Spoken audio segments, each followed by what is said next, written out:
واقعی عقلمند خواتین اس بیان کو سنیں گی تو وہ جو مسکنسپشن پیدا کیا جاتا ہے کہ جناب اسلام میں عورتوں کو آزادی نہیں ہے، جناب اسلام میں عورتوں کے لیے گھٹن ہے، اللہ اکبر، ذرا پہلے اسلام سے پہلے کے حالات پڑھو اور اس کے بعد اسلام کے آنے کے بعد عورتوں کو کیا شاندار مقام میرا دین دیتا ہے۔ اللہ کے نبی نے دا بیسٹ لوگوں کی جب مثال بیان کی، بہترین لوگوں کی مثال بیان کی، تو نبی پاک فرماتے ہیں، ترمذی کی حدیث ہے، سب سے بہتر وہ ہے جو اپنے اہل کے لیے بہتر ہو، یعنی اپنی فیملی کے لیے بہتر ہو۔ اور آقا فرماتے سنو میں تم سب سے زیادہ اپنے اہل کے لیے بہتر ہوں۔ نبی پاک سب سے زیادہ اپنی فیملی کے لیے بہتر۔ نبی پاک علیہ الصلوۃ والسلام سے ایک شخص نے پوچھا، حضور شوہر پر بیوی کا کیا حق ہے؟ تو آپ نے فرمایا جب وہ کھائے یعنی شوہر کھائے تو بیوی کو کھلائے، جب لباس پہنے اسے بھی پہنائے، اس کے چہرے پر نہ مارے، اسے بدصورت نہ کہے، اور اگر سمجھانے کے لیے اس سے علیحدگی کرنی پڑے تو گھر میں ہی علیحدگی کرے۔ اللہ اکبر۔ ایک بار حضرت عمر فاروق رضی اللہ عنہ کی بارگاہ میں، سنیے بڑا دلچسپ واقعہ۔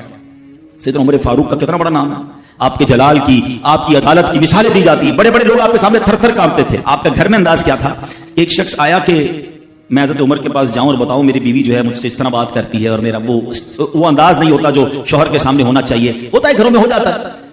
تو حضرت عمر کے دروازے پر پہنچا نا، تو اندر سے اسے سیدنا عمر فاروق رضی اللہ تعالیٰ عنہ کی زوجہ ام کلثوم رضی اللہ تعالیٰ عنہ کی ناراضگی کی عالم میں گفتگو کرتے ہوئے سنا۔ وہ حضرت عمر سے بات کر رہی تھی، تو وہ شوہر سوچنے لگا کہ میں تو اپنی بیوی کی شکایت لے کر آیا تھا، حضرت کے تو گھر کا بھی معاملہ ہی ایسا ہی ہے۔ تو وہ کہتے میں واپس ہونے لگا، حضرت عمر نے بلا لیا، کیوں آئے تھے؟ تو کہا کہ میں تو حضرت اپنی بیوی کی شکایت کرنے آیا تھا، مگر میں آپ کے دروازے پر آیا، آپ کا بھی معاملہ ہی ایسا ہی ہے، تو میں سمجھ گیا ہم دونوں ایک ہی معاملے میں ہی ہیں۔ اب حضرت عمر نے جو ان کی تربیت فرمائی نا، آپ نے فرمایا میری بیوی کے مجھ پر چند رائٹس ہیں، چند حقوق ہیں، مجھے اس سے چند فائدے حاصل ہوتے ہیں جس کی بنا پر میں اس سے درگزر کرتا ہوں۔ پہلا یہ کہ یہ میرے لیے جہنم کی آڑ ہے، میرا دل اس کی وجہ سے حرام کاموں سے بچا رہتا ہے۔ نمبر دو، جب میں گھر سے نکل جاتا ہوں یہ میری خزانچی بن جاتی ہے، یعنی میرے مال کی نگہبان بن جاتی ہے، میری دھوبن بن جاتی ہے، میرے کپڑے دھوتی ہے، میرے بچے کی پرورش کرتی ہے، میرے لیے روٹیاں اور کھانے پکاتی ہے۔ تو وہ شخص کہتا ہے یہ سارے فائدے تو مجھے بھی اپنی بیوی سے حاصل ہیں، تو میں تو کبھی درگزر سے کام نہیں لیتا، وہ مجھے کہتی میں اسے لڑنا شروع کر دیتا ہوں۔ کہتا آج آپ کی بات سے نصیحت مل گئی، اب میں اپنی بیوی کی چھوٹی موٹی باتوں کو میں بھی درگزر کر دوں گا۔ کتنی پیاری بات بتائی، ہم وہ ساری باتیں بھول جاتے ہیں، ایک غلطی پر پکڑ لیتے ہیں، ایک غلطی پر ڈانٹتے ہیں، ہر غلطی پر جناب ایسا نہیں ہوتا، ہر غلطی کی سزا سزائے موت نہیں ہوتی ہے، ہم غلطیاں نہیں کرتے۔ اگر جس طرح ہم اپنی بیوی کو غلطی پر ڈانٹتے وہ ڈانٹنا شروع کرتے پھر کیا حال ہوگا؟ تو ایسا نہ کرے، وہ بھی دل رکھتی ہے، ہم نے کسی انسان سے شادی کی ہے، کمپیوٹر سے نہیں کی، ٹھیک ہے نا؟ تو کمپیوٹر بھی آج کل وائرس آ جاتا ہے، تو وہ تو انسان ہے، غلطی ہو گئی کوئی بات نہیں۔ تو سبحان اللہ، اتنا پیارا مذہب ہے۔ درود پاک پڑھنے کے بے شمار فضائل و برکات ہیں۔ کعبے کے بدر الدجا، طیبہ کے شمس الضحیٰ صلی اللہ تعالی علیہ وسلم کا فرمان عالی شان ہے کہ جو کوئی شخص مجھ پر ایک بار درود پاک پڑھے اللہ کریم اس پر اپنی 10 رحمتیں نازل فرماتا ہے، جو کوئی شخص 10 بار درود پاک پڑھے اللہ کریم 100 رحمتیں نازل فرماتا ہے۔ فرمایا جو 100 بار پڑھے اللہ 1000 رحمتیں نازل فرماتا ہے۔ میرے آقا علیہ السلام فرماتے ہیں جو 1000 بار درود پاک پڑھنے والا ہوگا، حدیث کا خلاصہ ہے، وہ مرے گا نہیں جب تک جنت میں اپنا مقام نہ دیکھ لے، یعنی مرنے سے پہلے اسے جنت میں اپنا گھر بھی دکھا دیا جائے گا۔ تو کیا ہی اچھا ہو کہ ہم چلتے پھرتے اٹھتے بیٹھتے کوئی ٹائم اپنی پوری ڈیلی روٹین کا ایسا سیٹ کریں کہ میں نے اس وقت درود پاک پڑھنا۔ آپ دیکھیں نا سوشل میڈیا پر بعض اوقات گھنٹوں ہمارے ریلز دیکھتے ہوئے چیزیں دیکھتے ہوئے گزر جاتے ہیں، بلکہ بعض اوقات ان میں گناہ ہوتا ہے، ثواب تو دور کی بات، یا تو فضول ہوتے ہیں یا گناہ ہو رہا ہوتا ہے۔ تو کیوں نہ ان عادتوں کو کچھ کم کریں، اس سے جان چھڑائیں اور ذکر و درود کی طرف آ جائیں۔ اللہ مجھے بھی اور آپ کو بھی اپنا اور اپنے حبیب علیہ الصلوۃ والسلام کا کثرت سے ذکر کرنے کی توفیق عطا فرمائے۔ محبت کے ساتھ با آواز بلند درود پاک پڑھ لیں، صلو علی الحبیب۔ آج میں نے ایک بڑی کمال کی ایک سنت آپ کے سامنے پیش کرنی ہے، اور نارملی دیکھا یہ گیا ہے کہ اس سنت سے بہت سارے لوگ اب دور ہو گئے ہیں، حالانکہ یہ اتنی پیاری سنت ہے، بغیر محنت بغیر کوشش کے نیکیوں کا انبار لگ جاتا ہے، اتنی نیکیاں، اور آپ اتنے بڑے بڑے انعامات کے حقدار بن جاتے ہیں۔ وہ سنت کون سی ہے میں انشاءاللہ بیان کرتا ہوں، مگر امام محمد بن محمد غزالی علیہ رحمت اللہ الوالی نے ایک بڑا پیارا واقعہ اپنی کتاب مکاشفۃ القلوب میں لکھا۔ مکاشفۃ القلوب بڑی پیاری کتاب ہے۔ واقعہ کیا تھا کہ ایک شخص نے ایک غلام خریدا۔ آج کے دور میں تو کسی کو گھر میں ملازم رکھنا ہو تو وہ نوکری پہ جاب پہ رکھتا ہے نا، پہلے ایسا نہیں ہوتا تھا، پتہ ہے پہلے غلام خریدے جاتے تھے۔ انہوں نے غلام خریدا۔ اچھا جب غلام خریدا تو غلام کہتا ہے حضور میری 3 شرطیں ہیں۔ اچھا بات بڑی عجیب تھی، غلاموں کی شرطیں نہیں ہوتی ہیں۔ آپ نے کہا اچھا تم بھی شرطیں لگاؤ گے، بتاؤ کیا شرطیں ہیں؟ تو کہتا حضور پہلی شرط تو یہ ہے کہ آپ مجھے فرض نماز کے وقت منع نہیں کریں گے، نماز پڑھنے دیں گے۔ اچھا وہ آقا بھی دیندار تھا، نماز نیک آدمی تھا، کہتا ٹھیک ہے مسلمان ہوں، نماز سے کیوں روکوں گا، اوکے۔ کہتا دوسری شرط یہ کہ دن میں جو چاہے کام لے لیں، رات مجھے آپ چھوڑ دیں گے۔ ٹھیک ہے، مجھے کام دن میں لینا، میں بھی رات آرام کرتا ہوں، تم بھی رات آرام کرنا۔ کہتا تیسری شرط یہ کہ آپ مجھے اپنے گھر میں کوئی بھی ایک الگ سے کمرہ دے دیں گے تاکہ میں سیپریٹ رہوں۔ کہا ٹھیک ہے، میں نے بھی یہ سوچا تھا گھر میں بہت سارے کمرے ہیں، غلام کا کمرہ ہوتا ہے تو میں کمرہ دے دوں گا، شرطیں کوئی مشکل تھی نہیں، آقا نے ایکسپٹ کر لیا۔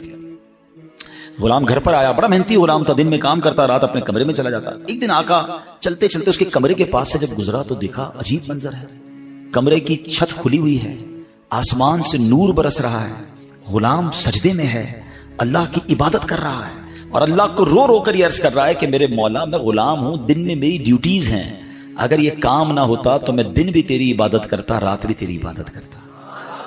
آقا بڑا حیران ہوا کہ یہ میرا غلام کیا چیز ہے، ایسی عبادت، ایسا نور اور ایسی گفتگو۔ اگلی رات ہوئی تو اپنی بیوی کو لیا کہ چلو میں تمہیں ایک منظر دکھاتا ہوں، اپنی زوجہ کو لے کر غلام کے کمرے کے پاس گیا، پھر وہی منظر، چھت کھلی ہوئی ہے، آسمان سے نور برس رہا ہے، غلام سجدے میں وہ ہے اور اللہ سے باتیں ہیں، بڑی کیفیت۔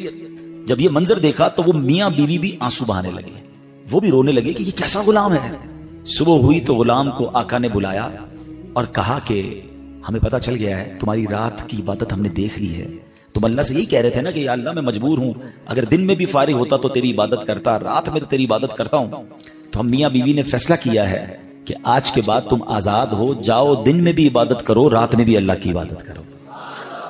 اچھا ہماری جگہ کوئی ہوتا تو بڑا خوش ہو جاتا کہ چلو یار انعام مل گیا، غلام کو آزاد ہونا بڑی نعمت تھی، مگر وہ غلام دراصل وہ آقا بننے کے قابل تھا، وہی آقا تھا، وہ بڑا کمال کا بندہ تھا۔ وہ پتہ کیا کہتا ہے، جب آقا نے کہا نا مجھے پتہ چل گیا تم رات کیا کرتے ہو اور اس وجہ سے میں تمہیں آزاد کرتا ہوں، تو وہ غلام اللہ کی بارگاہ میں کہتا ہے یا صاحب السر ان السر قد ظہر، اے راز رکھنے والے مولا، اے صاحب راز، راز تو کھل گیا، ولا اريد حیاتی بعد مشتہرا، اے اللہ میں اب راز کھلنے کے بعد زندہ نہیں رہنا چاہتا۔ اور یہ کہا اور اس کی روح نکل گئی، اس زمین پہ باڈی آتی ہے اور وہ انتقال کر جاتا ہے۔ اے میرے پیارے اسلامی بھائی، اب غور کیجئے، اس واقعے سے بہت سارے لیسن ملیں گے۔ جو میں نے کہا تھا نا کہ نبی پاک کی ایک سنت بیان کرنی ہے، وہ سنت کون سی ہے؟ وہ سنت ہے ذکر الہی۔ میرے آقا خوب اللہ کا ذکر کرتے تھے، کتنا ذکر کرتے تھے، آپ کو میں اندازہ کرواتا ہوں، آپ کو اندازہ ہو جائے گا۔ نبی پاک سونے سے پہلے اللہ کا ذکر، جاگنے کے بعد اللہ کا ذکر، کھانے سے پہلے اللہ کا ذکر، کھانے کے بعد اللہ کا ذکر، پیارے آقا گھر سے نکلتے ہوئے اللہ کا ذکر، گھر میں داخل ہوتے ہوئے اللہ کا ذکر، قدم قدم پر اللہ کا ذکر۔ کیسے؟ یہ سب چیزوں کی دعائیں ہیں نا، کھانے سے پہلے کی دعا، کھانے کے بعد کی دعا، پانی پینے سے پہلے کی دعا، پانی پینے کے بعد کی دعا، آئینہ دیکھنے کی دعا، سرما لگانے کی دعا۔ اس کا مطلب کیا ہے؟ دعا کیا ہے؟ ذکر الہی ہے نا، اللہ سے باتیں کرنا ہے نا۔ نبی پاک قدم قدم پر اللہ کو یاد کرتے، سورج گرہن کی دعا، چاند گرہن کی دعا، بارش برس رہی ہے پھر دعا، بادل گرج رہے ہیں پھر دعا، قدم قدم پر دعائیں، کتنا اللہ کا ذکر کرتے تھے۔ اور آج بتاؤ پورا پورا دن گزر جاتا ہے، ہم کتنا اللہ کا ذکر کرتے ہیں؟ یہ غلام کتنا اللہ کا ذکر کرتا تھا کہ رات بھر اللہ کی عبادت ہے، اور تمنا کیا ہے؟ مولا دن بھی مل جاتا تو دن بھی تیری عبادت کرتا، دن بھی تجھے یاد کرتا، دن بھی تیرا ذکر کرتا۔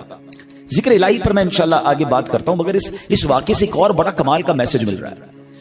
اس غلام کی عبادت لوگوں کو پتہ چل گئی ہے، اس کا راز کھل گیا۔ وہ کہتا ہے مولا اب جینا نہیں ہے، میں تو عبادت تیرے لیے کرتا تھا نا، میں جانتا تھا مالک تو جانتا تھا، اب تو لوگوں کو پتہ چل گیا۔ اب بتائیں ہمارا کیا حال ہے؟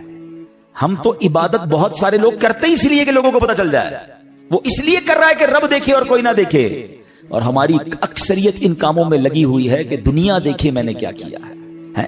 نیکی کر دریا میں ڈال، بچپن میں سنتے تھے، اب نیکی کر سوشل میڈیا پہ ڈال، جو کرنا ہے لوگوں کو بتانا ہے، جو نیکی ہے سب کو بتانا ہے۔ اپنے دل سے پوچھو نا کیوں جی چاہتا ہے کہ میری نیکیاں لوگوں کو پتہ چلے۔ پتہ ہے اخلاص کی تعریف کیا ہے؟ علماء فرماتے ہیں what is the meaning of اخلاص؟ اخلاص اس کو کہتے ہیں کہ بندہ جس طرح اپنے گناہوں کو چھپاتا ہے اس طرح اپنی نیکیوں کو چھپائے۔ بتائیے نا، ہم اس طرح اپنے گناہ، کوئی ہے جو یہاں یہ چاہتا ہو میرے گناہ سب کو پتہ چل جائے؟ کوئی بھی نہیں چاہتا، مگر نیکی سب کو پتہ چلنی چاہیے۔ نہیں، کچھ نیکیاں تو ایسی کیجئے نا جو فقط میں جانوں، میرا رب جانے۔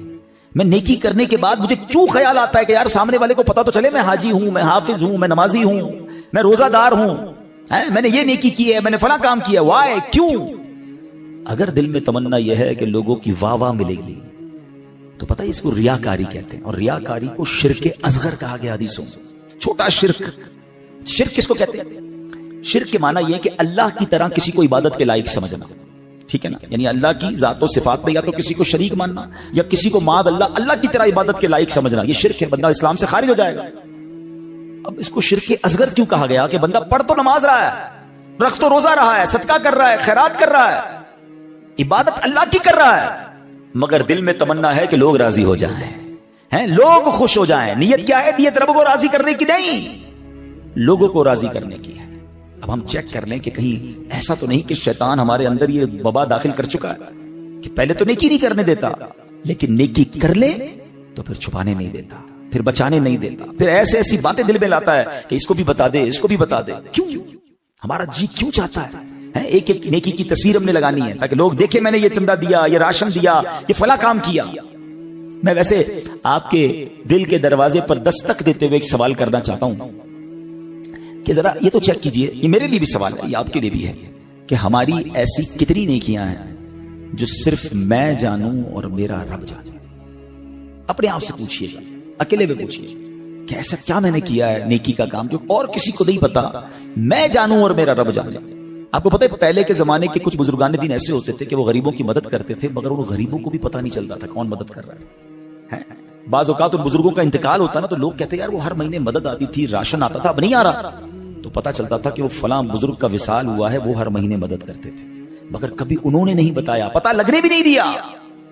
اور آج ہم کسی کی مدد کریں تو اس پر احسان جتاتے ہیں، بھائی یاد ہے نا میں نے مدد کی تھی، بھول تو نہیں کیا تیرا ساتھ دیا تھا۔ ہر مہینے اگر کسی کی مدد کر رہے ہیں تو ہر مہینے احسان جتا رہے ہیں، ہر مہینے اس پر روپ جھاڑ رہے ہیں۔ نہیں میرے پیارے اسلامی بھائی، نیکی کیجئے مگر اللہ کے لیے، کچھ ایسی تلاوت، کچھ ایسے نوافل۔ آپ دیکھیں نا تہجد بندہ کب پڑھتا ہے؟ رات کو پڑھتا ہے، بعض اوقات اکیلے میں پڑھتا ہے، جب کوئی نہیں دیکھ رہا، دنیا سو رہی ہے، آپ تہجد پڑھ رہے۔ کیا کمال کا یہ کام ہے کہ میں جانوں رب جانے، مگر شیطان کو صبر نہیں آتا۔